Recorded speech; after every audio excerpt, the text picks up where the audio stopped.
You may have gone off to your bank and your bank says, yep, I've got $1 million for you, Peter. You're a good guy. That doesn't mean you can go, yay, party. What it actually means is you're going to go, weigh horses, hold those horses, don't get them running off and making sure you spend more money than what you already don't have because you've only been promised at this stage. Now, there's two ways that you can look at dealing with your finance. You can do what I call the GoFundMe program, which is where you go find a property and then you go to the bank and say, go fund me for this. And quite often what happens is the bank just looks at you, shakes their head, says, no, not happening. And you've just spent a lot of time and effort. Or alternatively, you can go with plan B, which is what I've been trying to get you to do for the last week. And that is get yourself prepared and have a good discussion with your bank manager and have them come back with a budget for you. And it's that budget that is going to help you work in regards to getting the asset that you're looking for. Now, I'm going to cheat a little bit here and I'm going to use some material from Tyler Coble. Now, if you haven't already come across Tyler, he's quite the character. He runs a commercial real estate agency and consultancy in Nashville, Tennessee. So there's a bit of Americanism, but he's very laid back, very experienced, and has a lot of good information. And yeah, I just shamelessly stole his material that we've got. Now, on the spreadsheet that I'm going to use, you will find he has a large amount of detail in it. And we're not going to go through all that detail, but I'll give you the rough area. What we're going to focus on today is this section here, which is the deal, as he calls it. But he also has things like operating income, operating expenses, and then he has net operating income, net operating expenses, and profitability components. So there's a lot of work in what Tyler does. And you will get to that stage later on. But right now, we're just going to work on the actual deal itself. And here's one I prepared earlier. So this is in regards to a deal that we brokered last month. It was for a industrial shed for a client who was actually the tenant and had bought it out. But we can use the material for the example of breaking down the deal from this particular example. So the first thing you see is the number of square meters. And in this case, it was about 200 square meters. And the purchase price was $465,000. So the first thing that we've got is you can see that I've converted things to a per meter square rate, because when you're comparing properties, they're never exactly the same. So a really good indicator is to work out what the cost per square meter is. So in this case, it's $23.25 per square meter. Now, if you are looking at several properties, and I hope you will be, you can now compare to see what they are in regards to a market rate. And that allows you to work out if you're getting a decent value or not. Now, recognize that smaller properties have a higher per meter rate compared to larger properties. It's sort of like a bulk discount. And you also got the quality of the building and what it's made of. All those sort of aspects need to be included, but it gives you something as a starting point. So in this instance, you can see the square meter rate. Now there's two terms here, capitalized and non-capitalized rehab. Slightly an American term, but it's essentially what sort of money do you need to put in place to get the property up and running. In this case, the previous tenant landlord had not been real kind to his building, and he'd pretty well trashed that bathroom and he'd trashed that kitchenette. The kitchenette was just another storeroom for paint and all sorts of working gear and metal and scrap and that sort of type. Stuff that you have in an industrial shed. So don't get too attached emotionally to your industrial shed, because they won't be treating it lovingly like, grandma's piano. Now, in this instance, we needed to have a look at redoing the kitchen and the bathroom. So we set aside $25,000 as a budget for that. Remember, it's not your home. It doesn't need dual sinks, doesn't need a bidet. It doesn't need to have supersonic, smeg kitchen appliances. It's an industrial property. It just needs a place for the boys to go and spend a couple of minutes, and it needs a place to have lunch. And that was why we had 25 grand. Now, capitalized rehab essentially means you can claim it back in tax over a period of time, like a depreciation schedule, whereas non-capitalized is short-term costs that you can claim back on that first year. So the total finance, if you look at the cell that we're on now, A11 or O11, was 490,000. So that's the purchase price plus the capitalised cost. Now we also set aside $1,000 for non-capitalised. In this case, it was an industrial centre, but it had a really crappy front yard. It was basically a couple of weeds. So we set aside $1,000 just to rip out the weeds, put down some mulch, put a couple of plants in, a bit of a watering system, and you suddenly got curb appeal. The next cost that you have to have, and is outside your borrowing costs, is what's called closing costs. So closing costs, most of that in Queensland is going to be a state government title transfer, and that's just a yucky price. But if you think that's bad, don't panic, you're not in Victoria. Sorry to my Victorian friends, but there are actually 7 new taxes in the last 18 months in Victoria, and that means significant costs on your closing costs. How do you work out your closing costs? Look, I'd say the best thing is to go and talk to your lawyer. Your lawyer does this stuff all day, every day. You can probably quickly dig up one that was a similar sort of contract and give you at least a budget figure on how much the closing costs are. So the closing costs, like I said, most of them are the taxes, but you're going to have things like pro rata rates with council. You're going to have things like your legal costs. You're going to have things like your accountancy fees, those sort of type items. So it's a significant component and gets a lot of people by surprise. What happens on the day of settlement is if you haven't had this set aside and prepared, the lawyer rings up and says, I need another 30 grand. And you run around like a chook with his head cut off because you need to suddenly find an extra 30 grand on the day. And that can be quite challenging for people. So be prepared, work out what your closing costs are.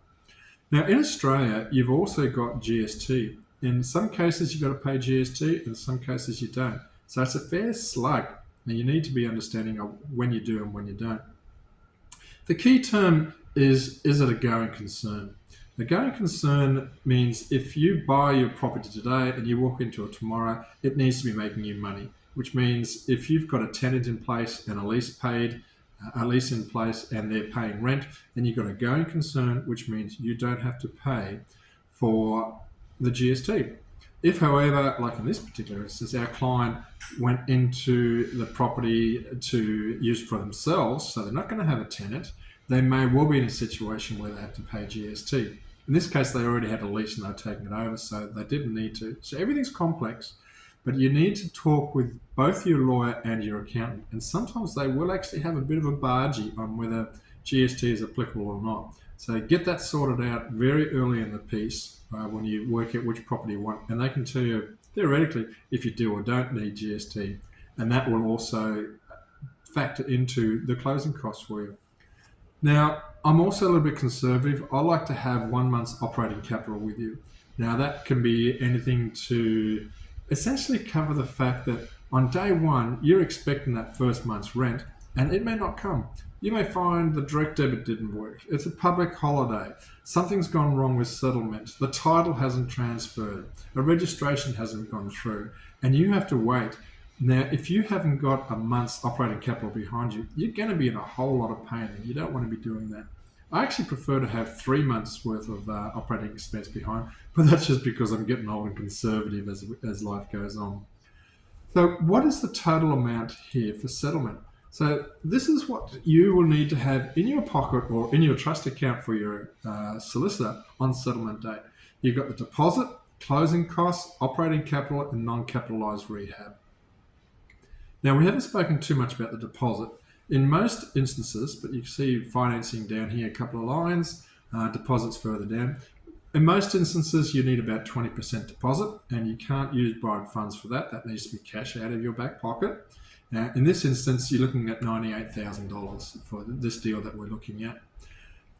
If you're going to go into a rural or remote area, then you're going to find that you could be up to 40% deposit. So this all has to be factored in. The beautiful thing about this spreadsheet is you just plug and play. Put in the figures that you want to, put a couple of deals next to each other, just copy and paste it. It's fairly simple to work through.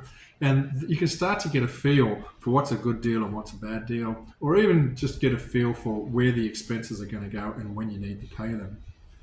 So in this particular instance, you've got a loan amount of $392,000. So remember, The purchase price was $465.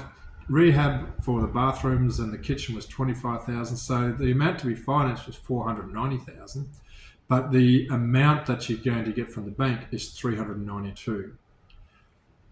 Now, this is where you can start to work backwards. So if you've gone to the bank and the bank's given you a figure, you just put that figure in cell O21. So if it's $500,000 or $1 million, and then you can work up the page. And that gives you an understanding of how much you've got and how much you can really spend. So it works two ways. You can put in the figures for a property that you look at, or you can go backwards and say, okay, this is how much money I've got. How much of that money can I actually put in to buy my commercial property for? In the financing section, you've got interest rates and terms and years. You will factor that in for your own situation. Interest rate's probably pretty close to it. Might be a little bit short, so you may have to put that up. Term in years, 20 years, that's an American feel.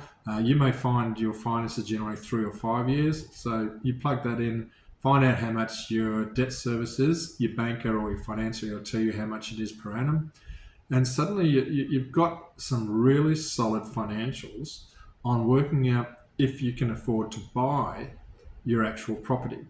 So in this instance, for the $465,000 purchase price that they're looking at, the total cost that they're going to have and come up with is $523,852.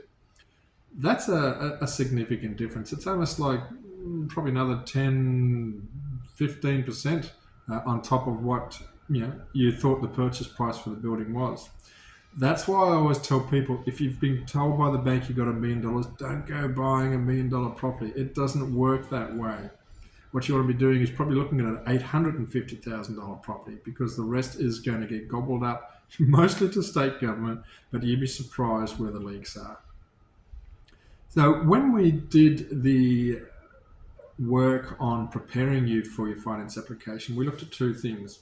One was in regards to how much you're worth, and the other thing was how much you actually earn. And this is similar to what we're doing now, but from a commercial point of view. So this financing the deal section, this video, is all about how much the deal is worth. We're going to have another video shortly, which comes on how much the deal is going to cost you on a month-by-month basis, to make sure you are actually getting the budget figures, whether you're negatively geared or whether you're positively geared. We'll look at another section of Tyler's spreadsheets to make sure that you can make the numbers work on a month-by-month basis. But today's video was all about getting you to the stage where you can make the settlement and you can actually buy that property. Now, if you've been good, I want you, for your homework, to look at 2 or 3 examples. If you've got some already on hand, let's start to plug it in. You may find that you really struggle because you haven't got figures on 1 or 2 items. You may not have in regards to closing costs. So your homework is to start to get some data together. Talk to your lawyers, talk to your accountants, talk to other people, talk to agents if they have them, and find out what those magic numbers are, so you can start to deal some serious numbers in your property acquisition program. Once you've done that, we'll go back to our chart on the wall. And we didn't actually pull it off last issue either. So pull down tag 10 and tag 11 and reveal a little bit more of your picture.